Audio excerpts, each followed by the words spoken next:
Doctor Baba Saheb Ambedkar open university.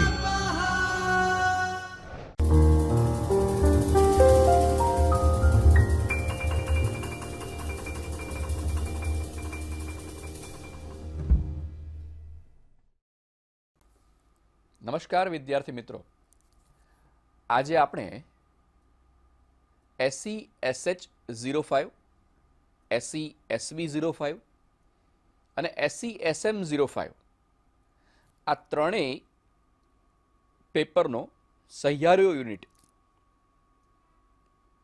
મનોસામાજિક અને કૌટુંબિક સમસ્યાઓ યુનિટ 1 કુટુંબ વિશે શીખીશું.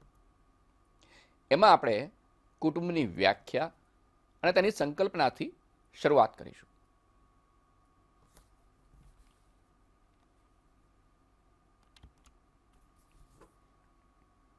આપણે જાણીએ છીએ એમ કુટુંબ એ સાર્વત્રિક સામાજિક સંસ્થા છે. બાળકનો જન્મ કોઈ એક કુટુંબમાં થાય છે, જે એનું સૌથી પહેલું સમાજ છે.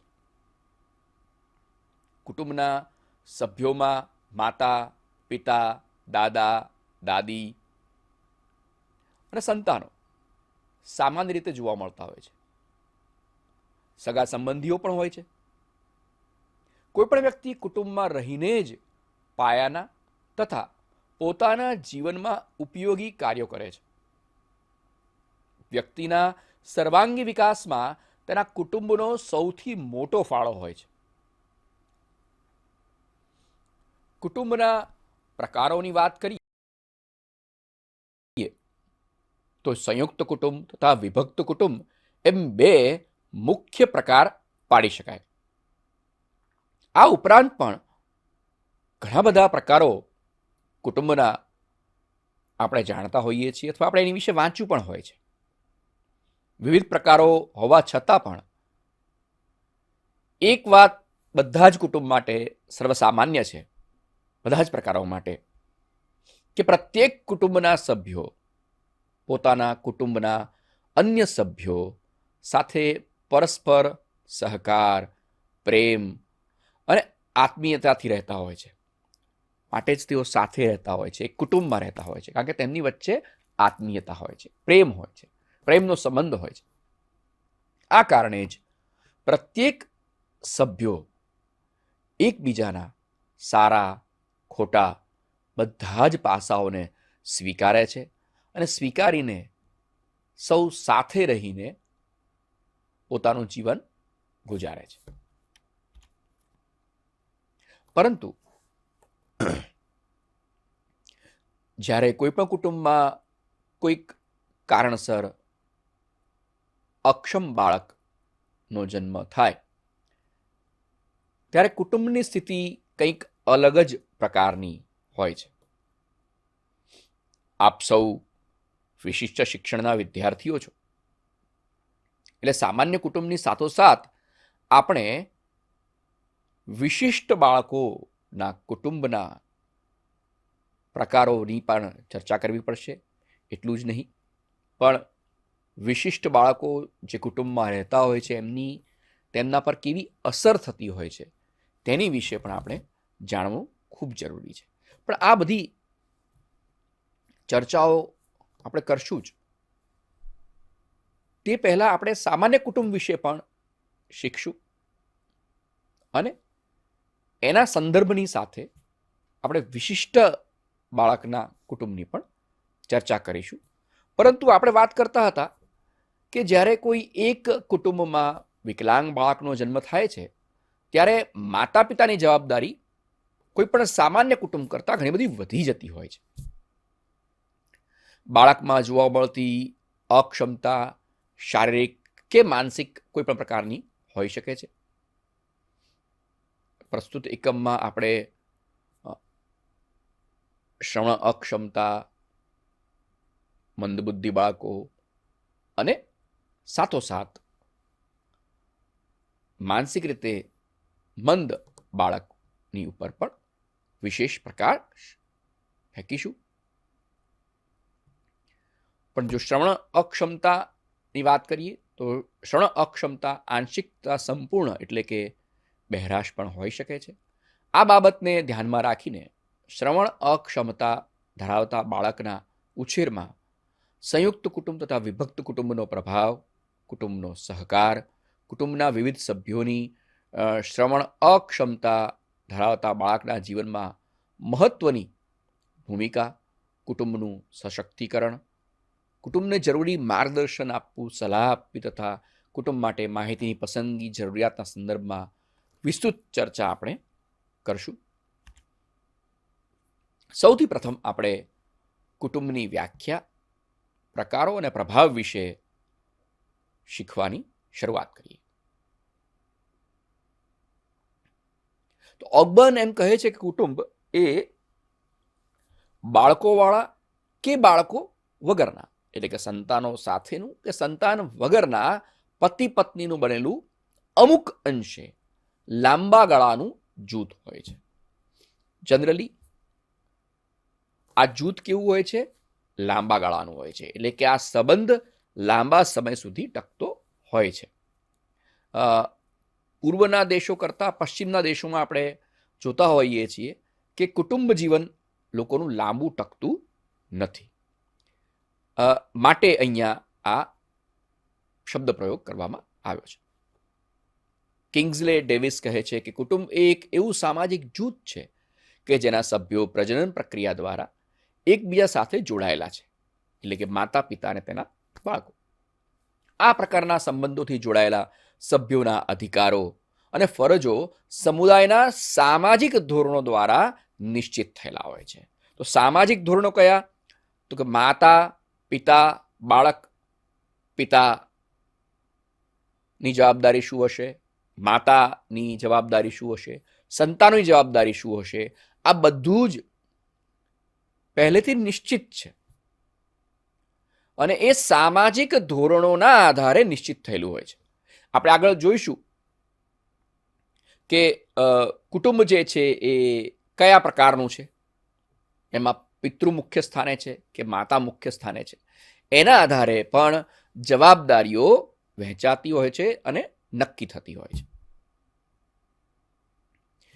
મકાઈવર કહે છે કે કુટુંબ એ સ્પષ્ટ અને લાંબા ગાળા સુધી ટકી રહે તેવા જાતીય સંબંધો ઉપર રચાયેલું જૂથ છે અને તેના દ્વારા જ બાળકોનું પ્રજનન અને ઉછેર શક્ય બને છે. જો સંબંધો કેવા સમય સુધીના છે? તો કે લાંબા ગાળા સુધીના છે. અને એ જે લાંબા ગાળા સુધીના જે સંબંધો ટક્યા છે એ જાતીય સંબંધો ઉપર રચાયેલા છે. એના થકી જ બાળકોનો જન્મ થાય તો તેનો ઉછેર શક્ય બનતો હોય છે. આ અને આવી કેટલીય વ્યાખ્યાઓ આપણને વાંચવા મળતી હોય છે, પરંતુ આ બધી જ વ્યાખ્યાઓ માંથી જો મુખ્ય લક્ષણો આપણે તારવવા જઈએ તો એના લક્ષણો જોઈએ તો શું શું બનશે? તો કુટુંબનો ઉદ્ભવ વંશવૃદ્ધિ તથા સહજીવન દ્વારા સંતતિની સંભાળ અને ઉછેર માટે થાય છે. કુટુંબ એક સ્થળે સહવાસ કરતું જૂથ છે જેમાં પતિ પત્ની તથા અન્ય સભ્યો એકબીજા સાથે સહવાસ અને નિવાસ કરે છે. ઉદ્ભવ ક્યાંથી થયો છે? કે વંશવૃદ્ધિ અને સહજીવનથી. કોઈ બે વ્યક્તિઓ સહજીવનની શરૂઆત કરે છે અને એમાંથી તેમનો વંશ આગળ વધે છે, સંતતિ પેદા થાય છે અને તેમની સંભાળ અને ઉછેર કરવામાં આવે છે. કોઈ એક જૂથ સહવાસ અને નિવાસ કરવાનું નક્કી કરે છે, પતિ પત્ની બને છે અને સૌ સાથે જીવનની શરૂઆત કરે છે. લગ્ન પ્રથા કુટુંબ પ્રથાનું અગત્યનું લક્ષણ છે, પરંતુ અત્યારે આપણે સિંગલ પેરેન્ટ વાળું કુટુંબ પણ આપણી સામે જોતા હોઈએ છીએ કે જેમાં એક જ વ્યક્તિ દ્વારા કુટુંબ ચાલતું હોય છે. લગ્નનું સ્વરૂપ અલગ અલગ સમાજ મુજબ અલગ અલગ હોઈ શકે છે. પ્રત્યેક કુટુંબની પોતાની વંશાવલી હોય છે, જેનાથી કુટુંબના પૂર્વજો અને વંશજો વચ્ચેના સંબંધ સમજી શકાય છે. વ્યક્તિઓને પોતાના કુટુંબ ઉપર ગર્વ હોય છે. તે વર્ષોના વર્ષો સુધી પોતાના કુટુંબની યશગાથાઓનું ગાન કરતા હોય છે અને તે માટે પણ પોતાના વંશની વિશેનું જ્ઞાન તેને હોવું ખૂબ જરૂરી છે. તો જ તે એકબીજા સાથેના સંબંધોને સમજી શકશે. કુટુંબના સભ્યોના જીવનને ટકાવી રાખવા તથા આર્થિક જવાબદારી સંભાળવા પ્રત્યેક કુટુંબ અમુક પ્રકારની આર્થિક પ્રવૃત્તિઓ કરે છે. કોઈ પણ કુટુંબને ટકી રહેવા માટે, એના ભરણ પોષણ માટે પૈસાનું હોવું જરૂરી છે. આર્થિક રીતે ટકી રહેવા માટે દરેક કુટુંબના વ્યક્તિઓએ ચોક્કસ પ્રકારની જવાબદારીઓ વહેંચેલી હોય છે, જેમાંથી આર્થિક પ્રવૃત્તિઓની જવાબદારી કુટુંબના કેટલાક વ્યક્તિઓને સોંપવામાં આવી હોય છે, જે તેઓ સંભાળતા હોય છે. અને સંપૂર્ણ કુટુંબનું ગુજરાન એક કે બે વ્યક્તિઓ દ્વારા જ ચાલતું હોય છે. કુટુંબના પ્રકારો. કુટુંબની વ્યાખ્યા જોઈ, કુટુંબના લક્ષણો વિશે આપણે જાણ્યું. હવે આપણે કુટુંબના પ્રકારો તરફ પ્રયાણ કરીએ.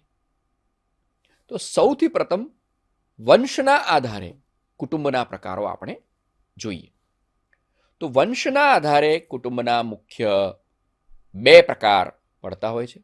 એક છે માતૃવંશી અને બીજું છે પિતૃવંશી. તો આ માતૃવંશી પ્રકારમાં શું હોય છે? તો માતૃવંશી કુટુંબમાં વંશની ગણના માતા તરફથી કરવામાં આવે છે. આ પ્રકારના કુટુંબમાં માત્ર સ્ત્રી સંતાનને જ મિલકત તથા સત્તા વારસો પ્રાપ્ત થાય છે. સ્ત્રીઓ દ્વારા જ કુટુંબમાં ધાર્મિક વિધિઓ કરવામાં આવે છે. આ પ્રકારના કુટુંબમાં સંતાનના નામ પાછળ માતાનું નામ જોડવામાં આવે છે. ગુજરાત અને તેની તરફના પ્રદેશોમાં આપણને આ વસ્તુ જરા અચરજ પ્રમાણે તેવી લાગતી હોય છે, પરંતુ જ્યારે દક્ષિણના પ્રદેશોમાં આપણે જઈએ છીએ ત્યારે ઘણી વખત ઘણી ખરી જગ્યાઓએ માતૃવંશી કુટુંબો આપણને વધારે જોવા મળતા હોય છે, કે જ્યાં માતાનું સ્થાન આગવું હોય છે. ત્યાર પછી છે પિતૃવંશી પ્રકાર. વંશના આધારે કુટુંબનો બીજો આ પ્રકાર છે, જેમાં વંશગણના પિતાના નામથી જ કરવામાં આવે છે. સંતાનોના નામની પાછળ પિતાનું નામ લગાડવામાં આવે છે. જેમ મેં કહ્યું તેમ ગુજરાત અને તેની આસપાસના રાજ્યો જે છે એમાં આપણને આ પ્રકારના વધારે કુટુંબ જોવા મળે છે. પુરુષ બાળકને મિલકત તથા સત્તામાં વારસો પ્રાપ્ત થાય છે. ઉપરાંત પુરુષ સંતાનો જ પિતૃવંશી કુટુંબમાં ધાર્મિક વિધિ, સત્તા, વિધિ વિધાનોમાં ભાગ લઈ શકે છે અને પુરુષ સંતાન તથા પિતૃવંશ તેના કેન્દ્રમાં હોય છે. અને બાળકની પાછળ પિતાનું નામ લાગતું હોય છે. ત્યાર પછી સત્તાના આધારે કુટુંબના પ્રકારો ફરી પાછા બે પ્રકાર હોય છે, માતૃસત્તાક અને પિતૃસત્તાક. માતૃસત્તાક કુટુંબમાં માતા સર્વોપરી હોય છે. માતૃસત્તાક કુટુંબમાં સ્ત્રીઓનું સ્થાન ઉચ્ચ કક્ષાનું હોય છે.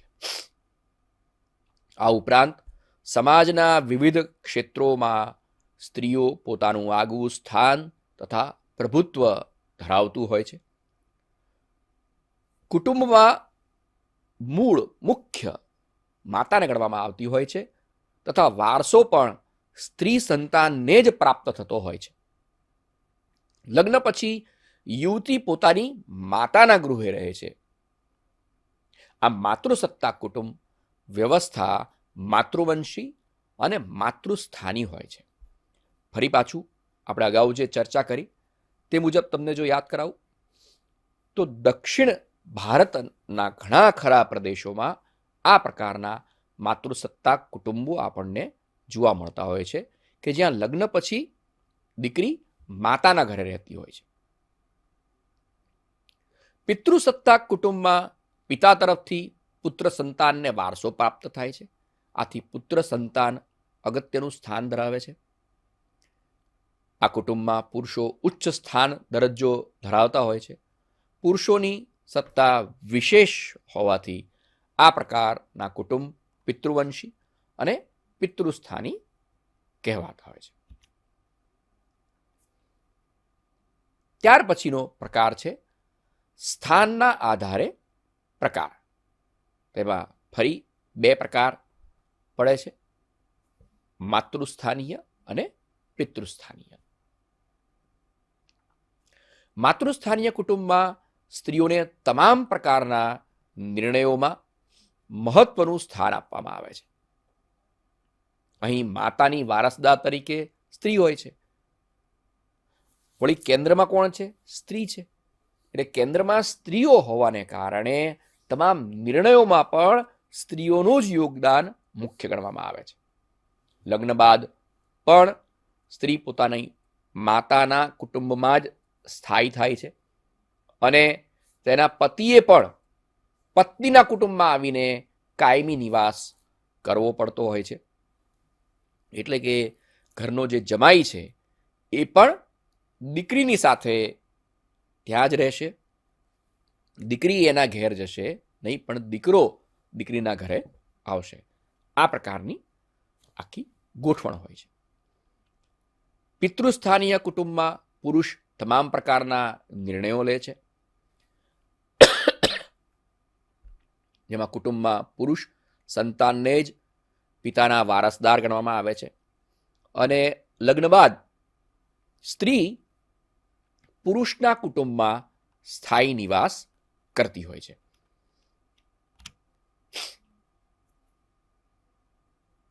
સહનિવાસના આધારે કુટુંબના પ્રકાર જો આપણે જોઈએ, અહીં જે આપણે આ પ્રકારો જોઈ રહ્યા છે તે સૌથી પ્રચલિત પ્રકાર ગણવામાં આવે છે, જેમાં ફરી પાછા બે પ્રકાર હોય છે. એક છે સંયુક્ત કુટુંબ અને બીજું છે વિભક્ત કુટુંબ. મેં કહ્યું તેમ સૌથી પ્રચલિત પ્રકાર તરીકે આને ગણવામાં આવે છે. સંયુક્ત કુટુંબમાં કુટુંબનું સંચાલન કુટુંબના વડા તરીકે પિતા કે માતા દ્વારા કરવામાં આવે છે. કારણ કે આ સહનિવાસના આધારે આપણે પ્રકાર પાડી રહ્યા છીએ, એટલે એમાં પિતા કે માતા, પિતૃ કે માતૃ કોણ કેન્દ્ર સ્થાને છે એની ચર્ચાનું મહત્વ રહેતું નથી. કુટુંબના વડાની સત્તા અનેક ગણી હોય છે, કારણ કે આખા કુટુંબની જવાબદારી ઘરના મોભીના માથે હોય છે. તે જે નિર્ણયો લે તે કુટુંબના સર્વ સભ્યોએ માન્ય રાખવા પડે છે. છતાં કુટુંબના પ્રત્યેક સભ્યની સામાજિક સલામતીનું ધ્યાન રાખવામાં આવે છે.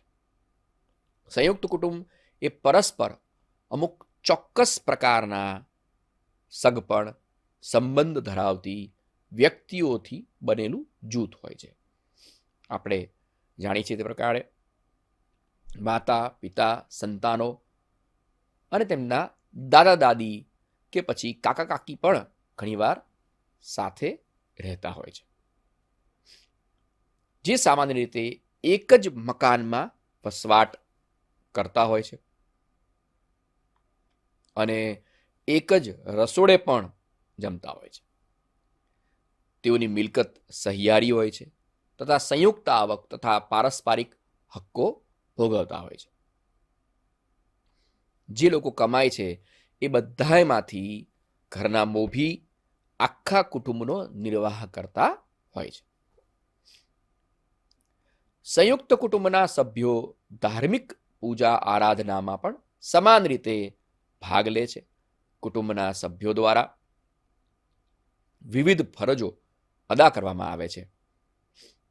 આ પ્રકારના કુટુંબમાં બે કે તેથી વધુ પેઢીના સભ્યો એક સાથે એક જ નિવાસ સ્થાને વસવાટ તથા ભોજન કરે છે. 2 પેઢી તો હોય જ છે, ઘણી વખત 3 પેઢી પણ થઈ જાય છે, એટલે કે દાદા દાદી, માતા પિતા અને પછી એમના પૌત્ર અને પૌત્રી, તો 3 પેઢી રહેતી હોય છે. વિભક્ત કુટુંબ. વિભક્ત કુટુંબમાં માતા પિતા થતા તેમના સંતાનોનો સમાવેશ થાય છે. એટલે કે વિભક્ત કુટુંબ એ પતિ પત્ની અને તેના અપરિણિત સંતાનોનું બનેલું હોય છે. કારણ કે જો ફરી પાછા એના સંતાનો પણ આવી જાય તો એ સંયુક્ત કુટુંબની વ્યાખ્યામાં સમાવિષ્ટ થઈ જાય છે. એટલે અપરિણિત હોય ત્યાં સુધી એનો સમાવેશ અહીંયા થતો હોય છે. તે દ્રષ્ટિએ વિભક્ત કુટુંબનું કદ ઘણું નાનું થઈ જાય છે. આ પ્રકારના કુટુંબમાં સત્તા મુખ્ય તથા જવાબદાર વ્યક્તિને હસ્તક હોય છે. અહીંયા પણ ઘરનો મોભી એક જ વ્યક્તિ હોય છે. તમામ નિર્ણયો માતા પિતા તથા સંતાનની સહમતિથી લેવામાં આવે છે. આથી સર્વ સભ્યોમાં નિર્ણયોની બાબતમાં એક સૂત્રતા જોવા મળે છે. વિભક્ત કુટુંબમાં પ્રત્યેક સભ્યને વ્યક્તિગત સ્વતંત્રતા પ્રાપ્ત થાય છે. આથી પ્રત્યેક સભ્ય પોતાનો વ્યક્તિગત વિકાસ કરી શકે છે. અત્યાર સુધી જો જોઈએ તો આધુનિક સમાજમાં શહેરીકરણ તથા ઔદ્યોગિકરણને લીધે વિભક્ત કુટુંબોની સંખ્યા દિવસે ને દિવસે વધતી જાય છે અને સંયુક્ત કુટુંબો તૂટી જાય છે અને વિભક્ત કુટુંબોની રચના થાય છે. કારણ કે અત્યારે કોઈ એક વ્યક્તિ માતા પિતાની સાથે રહેતો હોય કે રહેતી હોય અને પછી તે વ્યવસાયાર્થે અલગ જગ્યાએ જાય અને ત્યાં જઈને પોતાના કુટુંબની શરૂઆત કરે. એટલે આપોઆપ જે સંયુક્ત કુટુંબ હતા તે શહેરમાં જ રહીને વિભક્ત થઈ જતા હોય છે.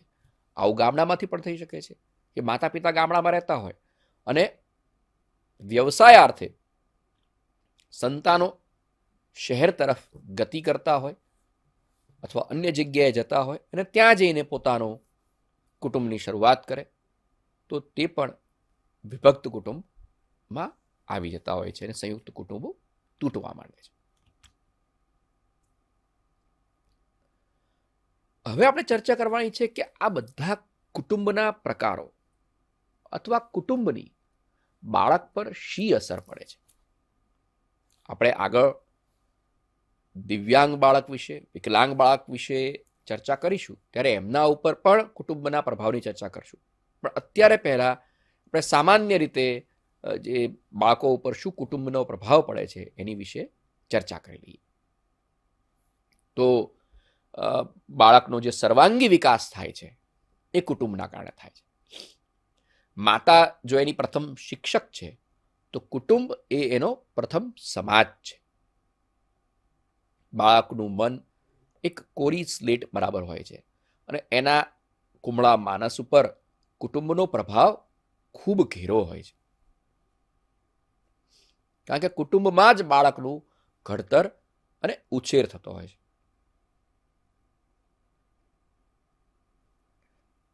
કુટુંબ ભલે સંયુક્ત હોય કે વિભક્ત હોય, સંયુક્ત અને વિભક્ત બંને કુટુંબોની પોતાની મર્યાદાઓ પણ છે અને ઘણા બધા સબળ પાસાઓ પણ છે.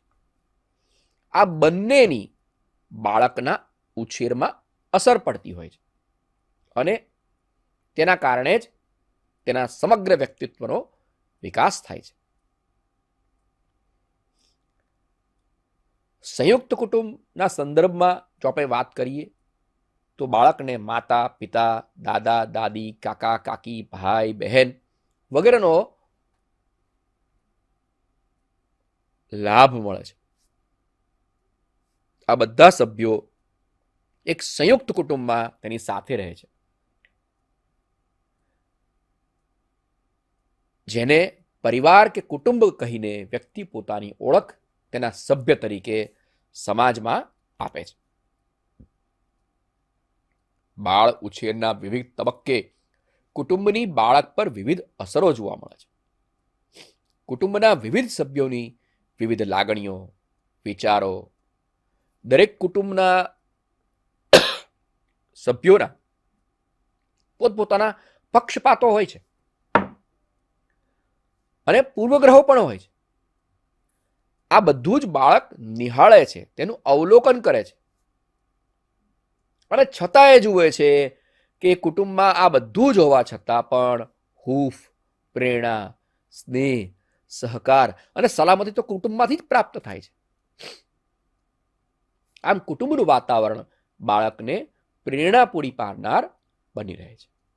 બાળકને જીવનના વિવિધ તબક્કે જીવનની વિવિધ સમસ્યાઓનું સમાધાન શોધી આગળ વધવાની અનેક તકો કુટુંબ જ પૂરું પાડે છે અને બાળકની દરેક જરૂરિયાતો સંતોષવાનું કામ પણ કુટુંબ જ કરે છે. બાળકની તંદુરસ્તી પર, એના સ્વાસ્થ્ય પર પણ કુટુંબનો ખૂબ પ્રભાવ હોય છે. કારણ કે કુટુંબના લોકોની જે ટેવ હશે, ઘરમાં સ્વચ્છતા, સુઘડતા હશે, સ્વચ્છ હવા, પ્રકાશ જો ઘરમાં આવતો હશે, ઘરના લોકો પૌષ્ટિક આહાર ખાતા હશે, જો એમની ટેવો સારી હશે તો બાળક ઉપર એની અસર ચોક્કસ જોવા મળશે. બાળકનો શારીરિક વિકાસ સુદૃઢ અને સક્ષમ બની રહેશે જો કુટુંબના સભ્યો પ્રયત્નશીલ હશે તો. બાળકના સ્વાસ્થ્ય પ્રત્યે માતા, પિતા તથા કુટુંબના સભ્યો હંમેશા સજાગ રહે છે. આમ સ્વાસ્થ્ય અંગેના સિદ્ધાંતોનો કુટુંબમાં અમલ થવાથી બાળક બાલ્યાવસ્થાથી જ પોતાના અંગે સભાનતા કેળવે છે. બાળકના કુટુંબના સભ્યોનું વર્તન એ પોતે રોજ જોતો હોય છે, એનું અવલોકન કરતો હોય છે, એનું અનુકરણ પણ કરતો થઈ જાય છે. બાળક પોતે સારી ખોટી ટેવોના નિર્માણમાં કુટુંબની ભૂમિકા ખૂબ અગત્યની હોય છે. બાળકમાં સહકાર, સહાનુભૂતિ, સમર્પણ, સ્નેહ, પ્રેમ, આદર, નિસ્વાર્થતા, સહિષ્ણુતા, પરોપકાર, આજ્ઞાપાલન, શિસ્તબદ્ધતા, નિયમબદ્ધતા, પરસ્પરાવલંબન, કર્તવ્યપરાયણતા વગેરે જેવા ગુણો કુટુંબમાંથી જ વિકાસ પામે છે. બાળક પોતાના કુટુંબમાં જોવે છે કે વડીલોને લોકો માન આપે છે, નાના બાળકોનું ધ્યાન રાખે છે, ભાઈઓ બહેનો એકબીજાને પ્રેમ કરે છે, ગમે તેટલા વિખવાદો થઈ જાય છતાં પણ ક્યારેય મનભેદ થતા નથી. કુટુંબની સામાજિક પરંપરાઓ, રીતિ રિવાજો, સમાજ સાથેના વ્યવહારો વગેરે કુટુંબના સભ્યો દ્વારા બાળક પોતે શીખે છે. કુટુંબમાં રહી વિવિધ પ્રકારના સામાજિક અનુભવો પોતે બાળક ઘરમાં જ અનુભવે છે. કુટુંબના સભ્યોનું એકબીજા સાથે સામાજિક આંતરક્રિયા, અનુકૂલન, તદાત્મ બાળક જુએ છે. પોતાના આદર્શોનો વિકાસ કુટુંબમાંથી જ કરે છે. કુટુંબમાં જ તે પોતાની સંસ્કૃતિનું સંરક્ષણ, સંવર્ધન અને સંસ્કૃતિનું હસ્તાંતરણ કરતા શીખે છે. અને એથી જ એક પેઢીથી બીજી પેઢી ઉપર આ ગુણો પહોંચતા થાય છે, હસ્તાંતરિત થતા થાય છે. કુટુંબની સામાજિક આર્થિક સ્થિતિ, કુટુંબમાં બાળકોની સંખ્યા વગેરે પર બાળકના વિકાસ ઉપર ખૂબ અસર કરે છે. બાળકના માનસિક વિકાસમાં કુટુંબના સભ્યોની બૌદ્ધિક ગુણવત્તાનો સ્વીકારવામાં આવે છે. ઘરના લોકો જો પોતે જ વાંચનનો શોખ ધરાવતા હશે તો બાળકમાં આપોઆપ વાંચનનો શોખ વિકસશે.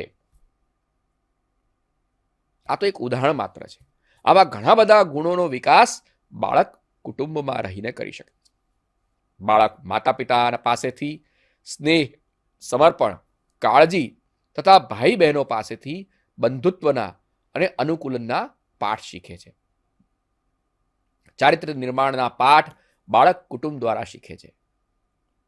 કુટુંબમાં સ્નેહ અને સંવાદિતા ભર્યા વાતાવરણમાં બાળકનો વિકાસ સર્વાંગી રીતે થતો હોય છે, સ્વતંત્ર રીતે થતો હોય છે.